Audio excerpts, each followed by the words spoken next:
Today, I'm testing version 2 of my project on algae blooms. I'm finally going to be using my modified clay to absorb some algae. Hey, I'm Olian, and I'm once again experimenting with microalgae.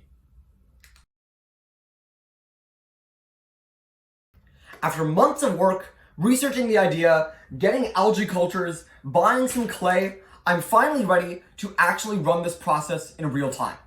Today, I'm going to take modified clay and use it to absorb algae blooms out of water. Let's get started. The first thing I'm going to need is a modified clay suspension. And I've got one right here that I made a few days ago. Right now you can see that the clay is kind of settled all to the bottom.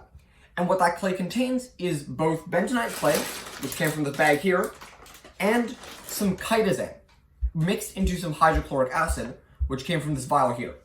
That chitosan plus the hydrochloric acid makes the clay positively charged and really good at absorbing algae out of water. Now, to turn this settled clay into a suspension, I just need to rapidly stir it up.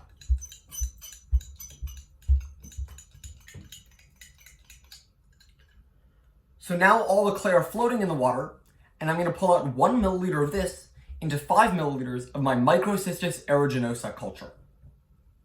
Alright, so I have right here some Microcystis aeruginosa.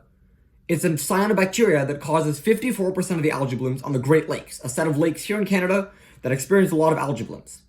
Now, I ended up getting 6 milliliters out, and I'm going to add in 1 milliliter of my modified clay suspension. Just going to mix it up for good measure, and use this dropper to get some in. Pulling out exactly 1 milliliter, and in it goes.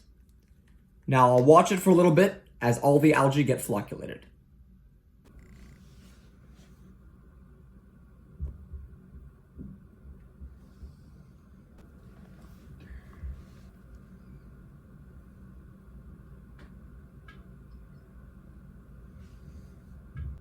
And as you can see here, after a few minutes, all the algae have been pulled to the bottom of the vial, leaving the upper water completely clear.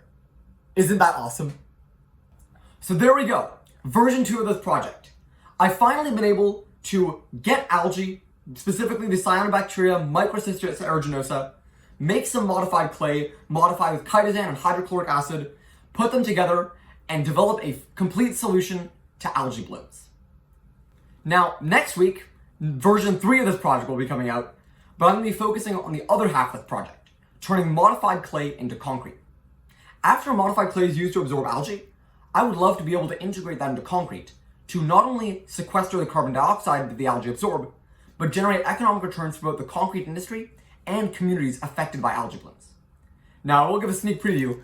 I've already been working on a method to test concrete strength by making these little concrete discs and crushing them with this clamp. But to see how exactly all of this works, you're gonna have to wait until next week. If you wanna make sure you don't miss the next video, make sure to subscribe on YouTube or follow on LinkedIn.